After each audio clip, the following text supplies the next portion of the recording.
তৃতীয় শ্রেণী বিজ্ঞান অধ্যায় 9 জীবনের জন্য সূর্য।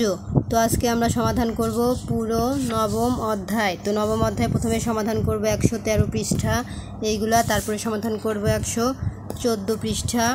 তো 114 পৃষ্ঠা সমাধানের পর সমাধান করব আমরা 116 পৃষ্ঠা।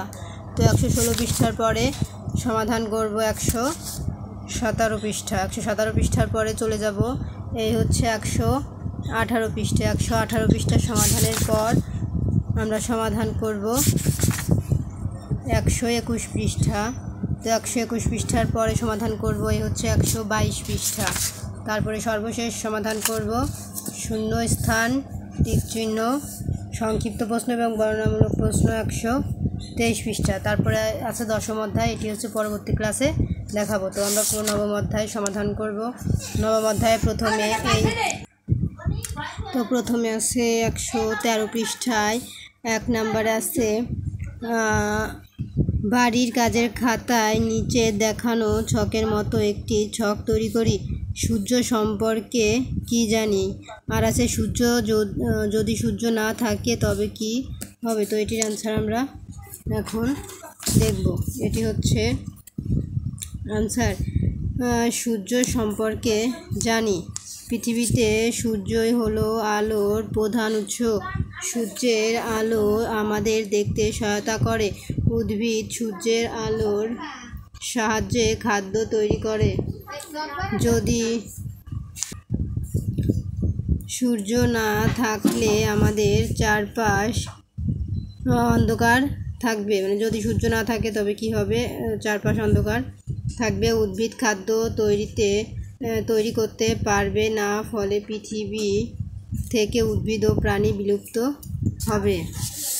এখন তারপর এখানে বলেছে 2 নম্বরে সূর্য সম্পর্কে কি জানি এবং কিভাবে সূর্য আমাদের উপকার করে তা নিয়ে সহপাঠীদের সাথে আলোচনা করি। তাহলে এখন আমরা এই আলোচনাটি করব। হচ্ছে আলোচনা। সহপাঠীদের সঙ্গে আলোচনা করে সূর্য সম্পর্কে বিভিন্ন তথ্য জানতে পারি। সূর্য তাপ ও আলোর প্রধান উৎস। সূর্যের আলোর কারণেই আমরা দিনের বেলায় দেখতে পাই। এটি ভূপৃষ্ঠের বায়ুমণ্ডলকে গরম রাখে। সূর্যের আলো সংগ্রহ করে সৌর প্যানেল দিয়ে বিদ্যুৎ উৎপাদন করা যায়। সূর্য না থাকলে পৃথিবী সারাক্ষণ অন্ধকার থাকত। উদ্ভিদ সূর্যের আলো ব্যবহার করে খাদ্য তৈরি করে, যা সূর্যের অনুপস্থিতিতে সম্ভব হতো না। তো এই ছিল আজকের মতন 113 পৃষ্ঠার সমাধান। তো 113 পৃষ্ঠার পরে এখন চলে যাব 114 পৃষ্ঠায়। তো 114 পৃষ্ঠাতে কি আছে? 114 পৃষ্ঠাতে আছে 1 নম্বরে আছে বাড়ির কাজের খাতায় নিচের ছকের মতো করে একটি ছক তৈরি করি। কালো কাগজের আলোর বৃত্তের অন্ধকার, উজ্জ্বলতা, কাগজে দেখা পরিবর্তন। তো এগুলোর উত্তর আমরা এখন দেখব, ঠিক আছে? তো এই হচ্ছে আমাদের উত্তর।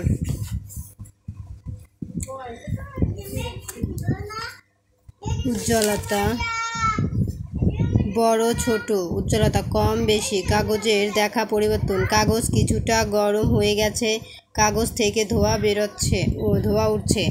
তো এটির পরে এখন 2 নম্বরে বলেছে আতশী কাঁচ দিয়ে কালো কাগজে সূর্যর আলো ফেলি।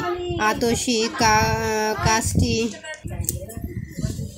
ওপরে বা নিচে সরিয়ে কালো কাগজের ওপর প্রথমে বড় আকারের আলোর বৃত্ত তৈরি করি।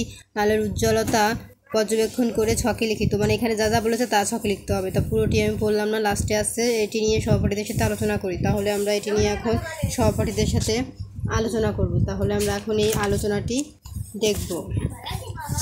এটি হচ্ছে আলোচনা। সহপাঠীদের সঙ্গে আলোচনা করে জানতে পারলাম আতশী কাচের মাধ্যমে সূর্যের আলো দিয়ে কাগজ পোড়ানো যায়। কালো কাগজের মধ্যে বড় আকারের আলোর বৃত্ত ফেলে দেখা যায় বড় আকারের আলোর বৃত্ত কম উজ্জ্বল হয় এবং কাগজ কিছুটা গরম হয়। আলোক বিন্দু বা ছোট আকারের আলোর বৃত্ত বেশি উজ্জ্বল হয় এবং কাগজ থেকে ধোঁয়া উঠতে দেখা যায়। সিদ্ধান্ত সূর্য থেকে আমরা তাপ ও আলো পাই। তো এই ছিল আমাদের 114 পৃষ্ঠার সমাধান। তো 114 পৃষ্ঠার পরে এখন আমরা চলে যাব পরবর্তীতে 116 পৃষ্ঠায়। তো 116 পৃষ্ঠাতে আছে বাড়ির কাজের খাতায় নিচে দেখানো ছকের মতো একটি ছক তৈরি করি। উদ্ভিদ কিভাবে সূর্যের আলো ব্যবহার করে, প্রাণী কিভাবে সূর্যের আলো ব্যবহার করে, এবং এখানে বলেছে উদ্ভিদ ও প্রাণী কিভাবে সূর্যের আলো ব্যবহার করে তা নিয়ে চিন্তা করি এবং এই ছকের মধ্যে লিখতে বলেছে। তারপরে বলেছে সহপাঠীদের সাথে আলোচনা করতে। তাহলে উত্তরটি আমরা এখন দেখব। উত্তর: উদ্ভিদ কিভাবে সূর্যের আলো ব্যবহার করে? খাদ্য তৈরি করতে সূর্যের আলো ব্যবহার করে। প্রাণী কিভাবে সূর্যের আলো ব্যবহার করে? সূর্যের আলোর সাহায্যে দিনের বেলায় দেখে সূর্যের তাপে শরীরকে উষ্ণ রাখে। এখন সহপাঠীদের সাথে আলোচনা। সহপাঠীদের সঙ্গে আলোচনা করে জীবের জন্য সূর্যের গুরুত্ব সম্পর্কে অনেক তথ্য জানতে পারলাম। প্রাণী এবং উদ্ভিদ উভয়ের জন্যই সূর্য গুরুত্বপূর্ণ। উদ্ভিদ সূর্যের আলোর সাহায্যে খাদ্য তৈরি করে। প্রাণীরা প্রত্যক্ষ বা পরোক্ষভাবে খাদ্যের জন্য উদ্ভিদের ওপর নির্ভর করে। সূর্য থাকার কারণে পৃথিবী আলোকিত হয় এবং আমাদের চারপাশের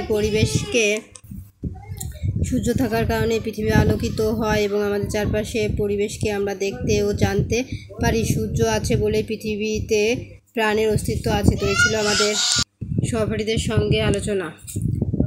তো এখন আমরা সমাধান করব। তো 116 পৃষ্ঠা কমপ্লিট। এখন আমরা সমাধান করব 117 পৃষ্ঠা। তো 117 পৃষ্ঠাতে আছে খাতায় নিচের ছকের মতো একটি ছক তৈরি করি।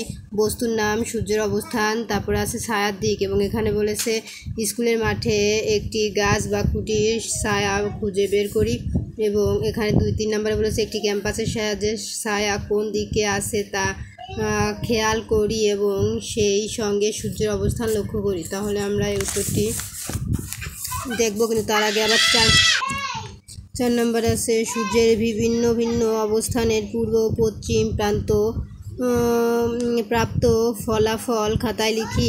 5 বলেছে বিভিন্ন বস্তুর ছায়ার জন্য 3 এবং 4 নম্বর ধাপ সম্পূর্ণ করি। 6 ছায়ার দিকের সঙ্গে সূর্যের অবস্থান কিভাবে সম্পর্কিত তা নিয়ে সহপাঠীদের সঙ্গে আলোচনা করি। তাহলে চলো আমরা উত্তরটি দেখে নেই। তো এই হচ্ছে উত্তর। এই যে কাজের ধারা, এই যে বস্তুর নাম, খুঁটি, সূর্যের অবস্থান পূর্ব দিকে, পশ্চিম দিকে, ছায়ার দিক পশ্চিম দিকে, পূর্ব দিকে। এখন সহপাঠীদের সাথে আলোচনা। সহপাঠীদের সঙ্গে আলোচনা করে সূর্য ও ছায়ার মধ্যে সম্পর্ক অনেক ভালোভাবে জানতে পারি। সূর্য ও ছায়া পরস্পর বিপরীত দিকে থাকে। সূর্য পূর্ব দিকে ওঠে, সে সময় বস্তুর ছায়া থাকে পশ্চিম দিকে। আবার সূর্য পশ্চিম দিকে অস্ত যায়, সে সময় ছায়া পূর্ব দিকে থাকে। দিনের সময়ের ওপর নির্ভর করে ছায়া পশ্চিম দিক থেকে আস্তে আস্তে পূর্ব দিকে চলে যায়। তো এই ছিল আমাদের সমাধান 117 পৃষ্ঠার, এবং এখন চলে যাব আমরা পরবর্তীতে 118 পৃষ্ঠার সমাধানে। তো 118 পৃষ্ঠায় যাওয়ার আগে এখানে আর একটি প্রশ্ন আছে। আমি দেখলাম ছায়া পূর্ব দিকে, তাহলে সূর্য কোন দিকে আছে বলতে পারো? পশ্চিমে। এটি আছে পশ্চিমে। তো উত্তরটি দিয়ে দিয়েছে। এখন এখানে আছে 118 পৃষ্ঠা। 118 পৃষ্ঠায় আছে 1 নম্বর বলেছে নিচের ছকের মতো খাতায় একটি ছক তৈরি করি। সময়, ছায়ার দৈর্ঘ্য। ঠিক আছে, তাহলে এখন আমরা এটি দেখব। তো এটির পরে পরবর্তীতে 119 পৃষ্ঠাতে 2 নম্বরে বলেছে শ্রেণীকক্ষের বাইরে যাই এবং লম্বা একটি লাঠি স্থাপন করি। তারপর এখানে 3 নম্বরে বলেছে একটি ট্যাপের সাহায্যে ছায়ার দৈর্ঘ্য পরিমাপ করি। ছায়ার দৈর্ঘ্য এবং সেই সঙ্গে ঘড়ি দেখে সময় ছকে লিখি। 4 নম্বরে বলেছে দিনের বেলা প্রতি 1 ঘন্টা পর পর ছায়ার দৈর্ঘ্য এবং সময় ছকে লিখি, এবং এখানে 4-5 নম্বরে বলেছে সহপাঠীদের সাথে আলোচনা করি। তো এখন আমরা এর উত্তরগুলো দেখব।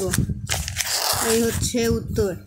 সময় 7:50 সকাল, ছায়ার দৈর্ঘ্য 5.2, 8:50 3.1, 9:50 1.8, 10:50 ছায়া ছিল না, মেঘাচ্ছন্ন আকাশ, 11:50 0.3 12টা 50, 0.5 1টা 50 দুপুর, 0.6 2টা 50 দুপুর, 1.1 3টা 50 বিকাল, 1.7 4টা 50 বিকাল, 2.3 5টা 50 বিকাল, 5.1 সহপাঠীদের সঙ্গে আলোচনা করে সূর্যের অবস্থান পরিবর্তনের সাথে বস্তুর ছায়ার দৈর্ঘ্যের সম্পর্ক জানতে পেরেছি।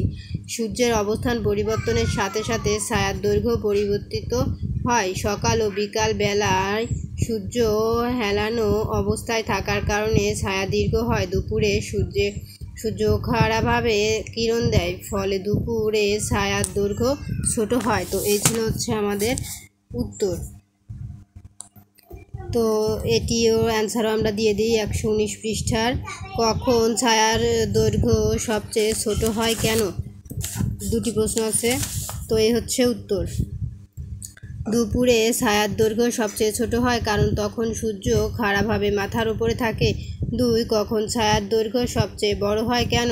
সকালে ও বিকালে ছায়ার দৈর্ঘ্য সবচেয়ে বড় হয় কারণ তখন সূর্য সবচেয়ে হেলানো অবস্থায় থাকে।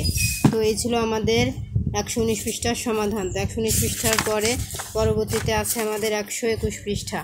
তো 121 পৃষ্ঠায় যেগুলো আছে, তো 121 পৃষ্ঠার এগুলো আমরা সমাধান করব। তো 121 পৃষ্ঠায় ক, খ, গ, ঘ 4টি আছে, তাহলে আমরা সরাসরি এর উত্তরগুলো দেখে নিব। প্রথমে 1 নাম্বার বলেছে নিচে 3টি শব্দ ব্যবহার করে সূর্যের গুরুত্ব সম্পর্কে 3টি বাক্যে একটি অনুচ্ছেদ লিখি। তারপর 2 বলেছে নিচে চিত্রগুলো দেখি এবং দৈনন্দিন জীবনে যেসব বস্তু শুকাতে বা তৈরি করতে সূর্যের আলো কাজে লাগে তা লিখি। তো প্রথমে আমরা 1 নাম্বারের সমাধান দেখব। তো এই আমাদের 1 নাম্বার প্রশ্ন এবং এই উত্তর। উপরের 3টি শব্দ ব্যবহার করে সূর্যের গুরুত্ব সম্পর্কে 3টি বাক্যে একটি অনুচ্ছেদ লেখা হলো। এই উত্তর। সূর্যের গুরুত্ব। সূর্যের আলোর সাহায্যে উদ্ভিদ নিজেদের খাদ্য তৈরি করে। সূর্য থেকে প্রাপ্ত তাপ আমাদের শীত থেকে রক্ষা করে। এছাড়া সূর্যের আলো আমাদের দিনের বেলায় দেখতে সাহায্য করে। এবং 2 নম্বর প্রশ্ন ছিল এটি কী কাজে লাগে তা লিখি। তো এটির উত্তর এই যে 4টি ঘর দিয়েছে, এর মধ্যে আমাদের লিখতে হবে। তা উত্তর এই যে দৈনন্দিন জীবনে যেসব বস্তু শুকাতে বা তৈরি করতে সূর্যের আলো কাজে লাগে তা নিচের ছকে দেখানো হলো। ক, সূর্যের আলোকে কাজে লাগিয়ে মাছ শুকিয়ে শুটকি তৈরি করা হয়। খ, ধান ও অন্যান্য ফসল শুকাতে সূর্যের আলোকে কাজে লাগানো হয়। 3. গ, সূর্যের আলোর সাহায্যে সমুদ্রের পানিকে শুকিয়ে লবণ তৈরি করা হয়। ঘ, ফল শুকিয়ে সংরক্ষণ করে, বিশেষ করে আঙুর শুকিয়ে কিশমিশ তৈরিতে সূর্যের আলোর প্রয়োজন হয়। তো এই ছিল আমাদের 121 পৃষ্ঠার সমাধান। এখন আছে 122 পৃষ্ঠা। তো 122 পৃষ্ঠায় 3 নাম্বার আছে যা করতে হবে বিভিন্ন অবস্থানে 1, 2 এবং 3-এ টর্চ লাইট রেখে একটি কাঠির সাহায্যে পর্যবেক্ষণ করি। টর্চের স্থানের সঙ্গে ছায়ার দৈর্ঘ্য কীভাবে সম্পর্কিত তা বোঝানোর জন্য নিচের ছকটি পূরণ করি। ছায়ার দৈর্ঘ্য অনুমান, পর্যবেক্ষণ, টর্চের অবস্থান। তো চলো আমরা এর উত্তরটি দেখব। এবং এখানে বলেছে 4 নম্বরে একটি প্লাস্টিকের প্লেটের মাঝে টর্চ বসিয়ে চিত্রের মতো একটি সূর্য ঘড়ি তৈরি করা সূর্য ঘড়িতে বিকাল 4টা প্রাপ্ত ছায়ার দৈর্ঘ্য পরিমাপ করি। বিকাল 5টায় ছায়া কোথায় হবে এবং ছায়ার দৈর্ঘ্য কত হবে তা খুঁজে বের করি। এই যে, তো আমরা এর উত্তরটি এখন দেখব। এই যে টর্চের অবস্থান, কাঠির পূর্ব দিকে অনুমান দীর্ঘ হবে, পর্যবেক্ষণ দীর্ঘ হবে। কাঠির ওপরে খাড়াভাবে খাটো হবে। কাঠির পশ্চিম দিকে দীর্ঘ হবে। তো টর্চের বিভিন্ন অবস্থানে প্রাপ্ত ছায়ার সঙ্গে সকালে বিকালে ও দুপুরে প্রাপ্ত সূর্যের ছায়ার সাদৃশ্য হয়েছে। টর্চের মতো সূর্যের অবস্থান পরিবর্তনের সাথে সাথে ছায়ার দৈর্ঘ্য পরিবর্তন হয়। সকালে এবং বিকালে আকাশে সূর্য হেলানো অবস্থায় থাকে, ফলে ছায়া দীর্ঘ হয়। দুপুরে সূর্য খাড়া অবস্থানে থাকে, ফলে দুপুরে ছায়ার দৈর্ঘ্য সবচেয়ে ছোট হয়। 4 নম্বর প্রশ্ন উত্তর। এই যে ছায়ার দৈর্ঘ্য পরিমাপের জন্য একটি প্লাস্টিকের প্লেটের মাঝে 15 সেমি দৈর্ঘ্যের একটি স্ট্রো বসিয়ে ওপরে চিত্রের মতো করে 1 থেকে 12 পর্যন্ত লিখে একটি সূর্য ঘড়ি তৈরি করি। এবার তৈরি করা সূর্য ঘড়ি বিকাল 4টায় ও বিকাল 5টায় প্রাপ্ত স্ট্যাটির ছায়ার দৈর্ঘ্য পরিমাপ করি এবং ছায়া কোথায় হবে তা নির্ণয় করে ছকে লিখি। সময় বিকাল 4টা বিকাল 5টা। ছায়ার দৈর্ঘ্য 25 সেমি 35 সেমি। ছায়ার অবস্থান পূর্ব দিকে, তবে আগের থেকে একটু দক্ষিণে সরিয়ে এসেছে। হয়েছিল 122 পৃষ্ঠার সমাধান। তো 122 পৃষ্ঠার পরে আছে 123 পৃষ্ঠায় শূন্য স্থান। তো শূন্য স্থান, তারপরে টিক চিহ্ন। তো শূন্য স্থানের উত্তরগুলো দেখব। আমাদের বেঁচে থাকার জন্য ড্যাশ অন্তত প্রয়োজন। সূর্যের আলো অন্তত প্রয়োজন। ছায়া ব্যবহার করে সূর্য ঘড়ি তৈরি করা যায়। সূর্য পৃষ্ঠ সংলগ্ন বায়ুমণ্ডলকে গরম রাখে। আলো সরল রেখায় চলে। ঠিক চিহ্ন। নিচের কোনটি তাপ আলোর উৎস? মাটি, পানি, বায়ু, সূর্য। সঠিক উত্তর হবে সূর্য। পৃথিবীর যেসব অঞ্চলে সূর্যের আলো অনেক কম পড়ে সেসব অঞ্চলের আবহাওয়া কেমন? বেশি ঠান্ডা ও বরফ, বেশি গরম, অল্প ঠান্ডা ও গরম, নাতিশীতোষ্ণ। সঠিক উত্তর ক, বেশি ঠান্ডা ও বরফ। 3.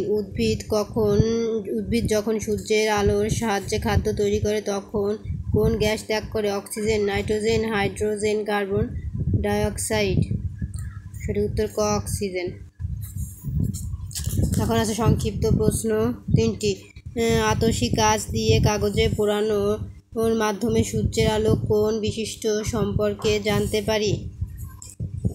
তো এগুলোর উত্তর এখন দেখব। উত্তর, আতশী কাচের মাধ্যমে সূর্যের আলো দিয়ে কাগজ পোড়ানো যায়। এর মাধ্যমে দুইটি বৈশিষ্ট্য সম্পর্কে জানতে পারি, যথা আলো ও তাপ শক্তি। খ নম্বর প্রশ্ন, আমরা রাতের বেলায় দেখতে পাই না কেন? উত্তর, পৃথিবী সূর্যের আলোতে আলোকিত হয়। রাতের বেলা আমরা পৃথিবীর যেই স্থানে অবস্থান করি সেই স্থানে সূর্যের আলো পৌঁছাতে পারে না, তাই আমরা দেখতে পাই না। গ, দুপুর 12টার সময় খোলা মাঠে দাঁড়ালে আমাদের ছায়া কেমন দেখাবে? উত্তর, দুপুরে সূর্য মাথার উপরে খাড়াভাবে কিরণ দেয়, ফলে দুপুরে ছায়ার দৈর্ঘ্য সবচেয়ে ছোট হয়, তাই দুপুর 12টার সময় খোলা মাঠে দাঁড়ালে আমাদের ছায়া সবচেয়ে খাটো দেখাবে। 4 নম্বরে বর্ণনামূলক প্রশ্ন 3টি। যদি সূর্য না থাকতো তাহলে আমাদের কি কি সমস্যা হতো? উত্তর, বর্ণনামূলক প্রশ্ন, যদি সূর্য না থাকলে পৃথিবী অন্ধকার হয়ে যাবে, আমরা কিছু দেখতে পাবো না। সূর্য না থাকলে উদ্ভিদ খাদ্য তৈরি করতে পারবে না, তাই আমাদের খাদ্যের অভাব হবে। সর্বোপরি পৃথিবী আমাদের বসবাসের উপযোগী থাকবে না। খ, বন্ধ ঘরে গাছ রাখলে গাছের পাতা হলুদ হয় কেন? উত্তর, গাছের পাতায় ক্লোরোফিল নামক রঞ্জক পদার্থ থাকায় তা সবুজ বর্ণ। বদ্ধ ঘরে সূর্যের আলো প্রবেশ করতে পারে না, ফলে ক্লোরোফিল ভেঙে যায় এবং গাছ খাদ্য উৎপাদন করতে পারে না, এ কারণে পাতা হলুদ হয়ে যায়। গ, কোনো ব্যক্তির ছায়া ছোট ও বড় হওয়ার কারণ বুঝিয়ে লিখি। উত্তর, কোনো ব্যক্তির ছায়া ছোট ও বড় হয় সূর্যের অবস্থান পরিবর্তনের কারণে। সকালে ও বিকালে সূর্য আকাশে হেলানো অবস্থায় থাকে, ফলে ছায়া দীর্ঘ হয়। দুপুরে সূর্য মাথার ওপর খাড়াভাবে কিরণ দেয়, ফলে দুপুরে ছায়ার দৈর্ঘ্য সবচেয়ে ছোট হয়। তো এই ছিল আমাদের 123 পৃষ্ঠার সমাধান। তো পরবর্তীতে 10ম অধ্যায় ভিডিও দেখার জন্য অবশ্যই সাবস্ক্রাইব মাই চ্যানেল।